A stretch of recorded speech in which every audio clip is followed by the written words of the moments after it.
예수님을 우리는 무슨 왕이라고 부르죠?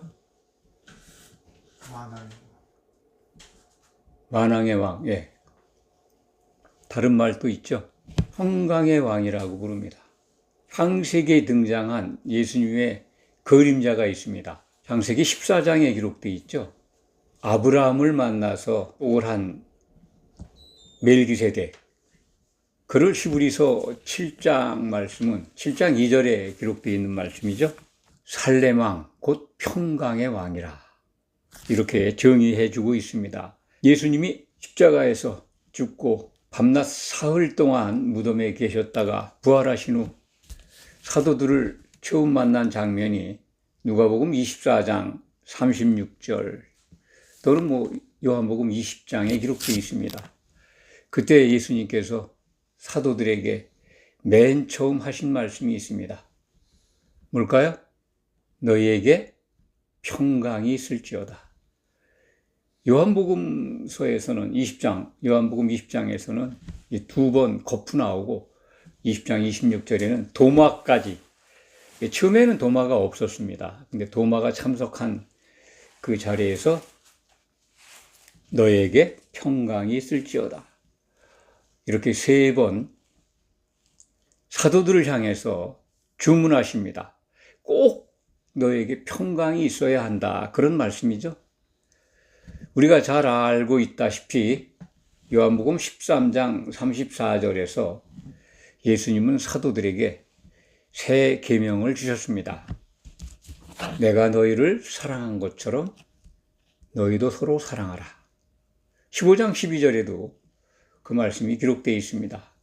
내 계명은 이것이니 너희가 서로 사랑하라는 이것이니라.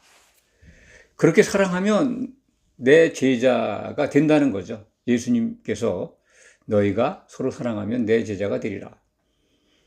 그런데 예수님이 사도들을 부활 후 처음 만났을 때 너희에게 사랑이 있을지어다 라고 말씀하신 게 아니라 너희에게 평강이 있어야 된다라고 주문하셨습니다. 당부하셨습니다. 또는 평강이 있기를 기도하신 거죠. 절대적으로 그게 있어야 한다는 겁니다.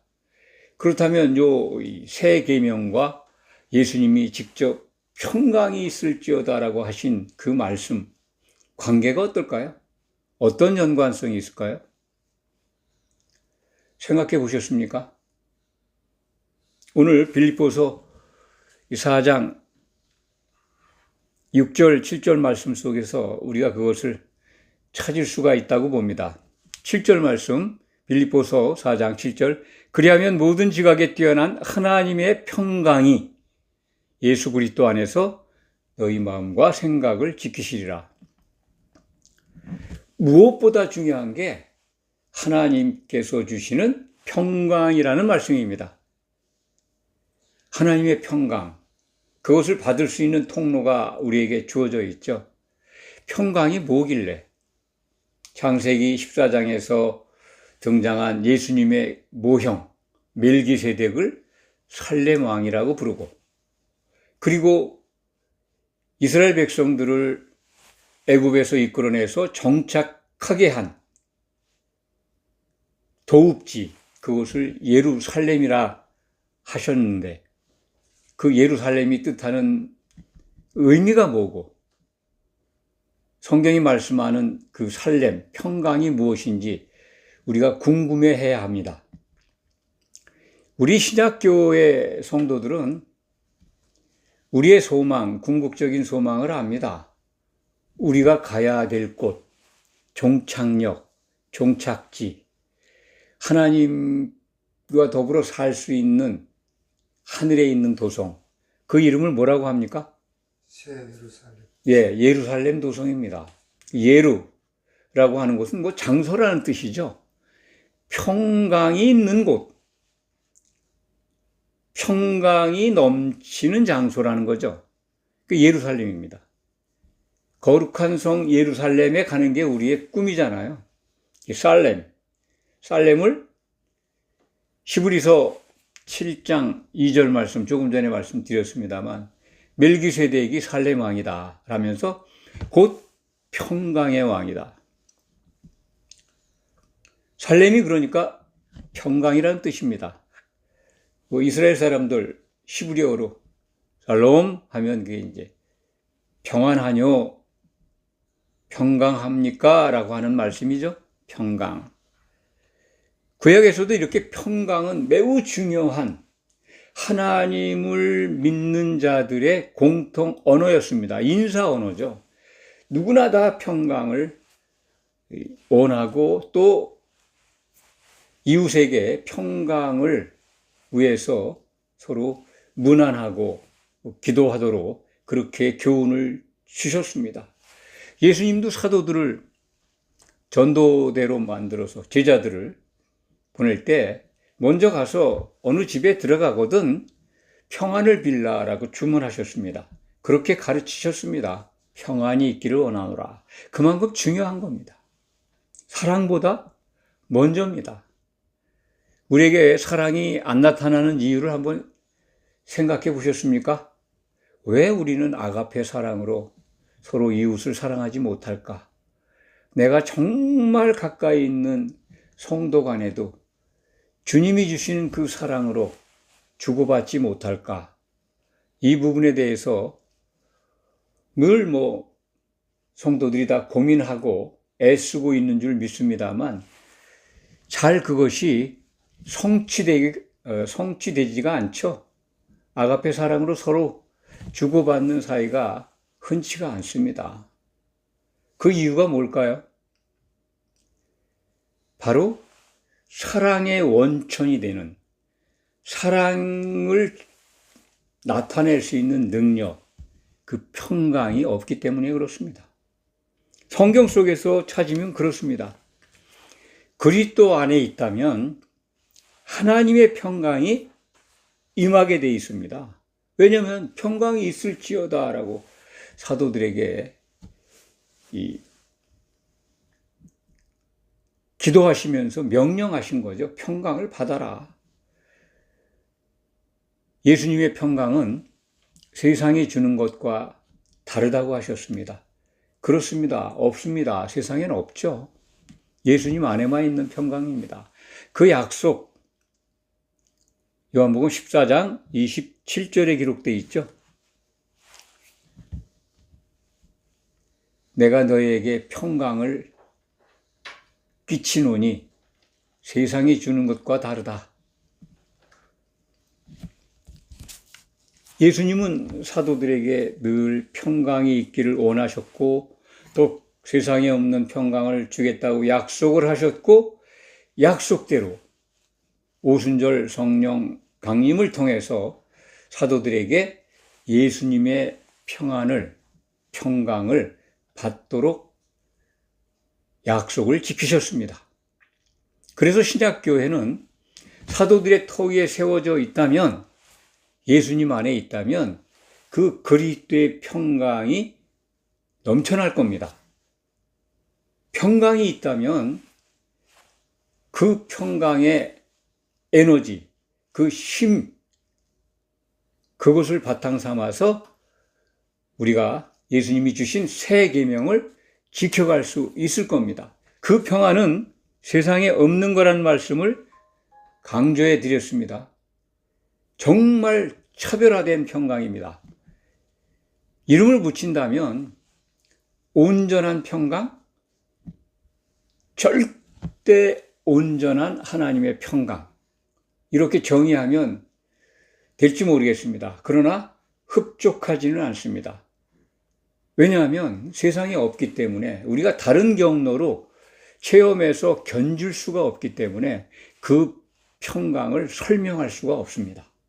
구약시대에도 유대인들에게 평강은 매우 중요한 하나님을 섬기는 자들의 공통 인사말이었습니다. 신약교회도 당연히 그렇습니다. 사도들이 우리에게 보낸 편지들을 한번 보십시오. 교회에게 보낸 사도들의 편지 첫 번째 문안 인사가 하나님과 예수 그리스도로부터 은혜와 평강이 너희에게 있을지어다. 거의 사도들의 편지 첫머리에 대개 1장 1절에서 몇 절 사이 안에 그 인사말이 기록되어 있죠. 소개를 해드리면 너희에게 은혜와 평강이 있을지어다, 그런 문안 인사가 로마서 1장 7절 대표적인 거죠. 하나님 우리 아버지와 주 예수 그리스도로부터 은혜와 평강이 있기를 원하노라. 그리고 빌립보서 은혜와 평강이 너희에게 있을지어다. 베드로전서 1장 2절 은혜와 평강이 너희에게 더욱 많을지어다. 끝으로 여러 군데 있지만은 요한계시록 1장 5절에 예수 그리스도로 말미암아 은혜와 평강이 너희에게 있기를 원하노라. 그러니까 계시록을 적용하면 평강은 그리스도로 말미암아 받을 수 있는 거다라고 하는 말씀을 우리가 확인하게 됩니다. 계시록 1장 5절의 말씀이죠. 예수 그리스도로 말미암아 너희에게 은혜와 평강이 있기를 원하노라. 그렇습니다.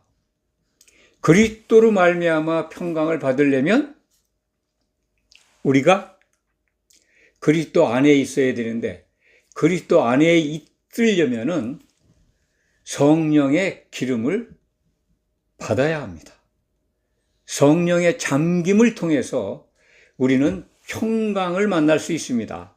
그 평강은 우리로 하여금 예수님의 생각으로 같아지게 하는 겁니다. 한 마음을 갖게 하는 겁니다. 그 마음을 받으면 어떻게 될까요? 오늘 본문 말씀 빌립보서 4장 7절 말씀 앞전에 읽어드렸습니다. 모든 지각에 뛰어난 하나님의 평강, 그 평강이 예수 그리스도 안에서 너희 마음과 생각을 지키시리라. 예수님 안에 있다면 하나님의 평강이 우리 마음을 지켜준다는 거예요. 모든 지각에 뛰어나다고 하는 것은 뭡니까? 모든 걸 알게 하는 원천적인 능력이 있다는 거 아니겠습니까? 그래서 평강이 모든 거의 원천이에요. 근본이에요. 그 말씀을 오늘 빌립보서 4장 7절에서 우리가 발견해야 합니다. 너의 마음과 생각을 지키시리라. 우리의 마음이, 우리의 모든 혼의 질서가 평강 속에 있다면 예수님의 새 계명도 지켜갈 수 있고, 또 이 세상 사는데 어떤 고난이나 힘든 일들이 닥치더라도 분별할 수 있고 이겨나갈 수가 있다는 말씀입니다. 평강을 받으면 어떨까요? 그렇게 우리들 안에 교회를 이루어서 하나님의 평강이 믿음 생활을 같이 하고 있는 성도들이 함께 그 평안을 누리게 된다면 어떤 현상이 나타날까요? 조금 전에 말씀드린 대로 계명을 지키게 되지만 우선 성도들에게 나타나는 게 뭘까요? 이 역시 빌립보서 4장 4절 속에서 찾을 수가 있습니다. 주 안에서 항상 기뻐하라. 내가 다시 말하노니 기뻐하라.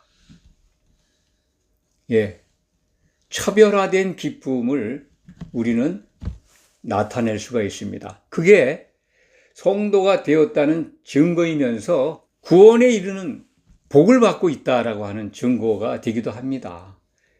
차별화된 기쁨, 이 역시 세상에서 뭘 성취해서 누리는, 또 바라던 것들이 성취되고, 그리고 해결이 안 되던 것들이 잘 풀리고, 그래서 누리는 그 기쁨과 차원이 다른 기쁨입니다. 성경이 말하는 이 기쁨은 세상에 없는 것, 구별된 기쁨이다, 이렇게 생각하시기 바랍니다. 그래야 성경이 우리에게 증거하는 그런 말씀에 대한 이해가 좀 더 깊어집니다. 이게 동일한 기쁨이다. 세상 것 이루어서 참 기쁘다. 그게 아닙니다. 이 기쁨은 요한계시록에 가면 만날 수 있습니다. 요한계시록 19장 6절 이하에서 우리는 하나님의 그 기쁨, 우리가 한 몸을 이뤘을 때 누리는 기쁨, 어린 양의 신부로 단장됐을 때 모든 사람이 한결같이 함께 갖는 기쁨, 아갈리 아우라고 전에도 말씀을 많이 드렸는데 참 분수처럼 솟아오르는 그 기쁨을 만끽하게 될 겁니다. 그 기쁨을 약속하고 있어요. 우리가 평강을 누린다고 하는 것은 그 기쁨 안에 있다는 겁니다. 평강과 사랑과 기쁨이 별개가 아닙니다. 그런데 기쁨, 사랑 이런 것들이 나타나기 위해서는 하나님의 평강이 먼저 우리에게 임해야 한다는 겁니다. 평강이 너에게 있을지어다. 사도들이 그렇게 반복해서 일러줍니다. 편지 머릿말에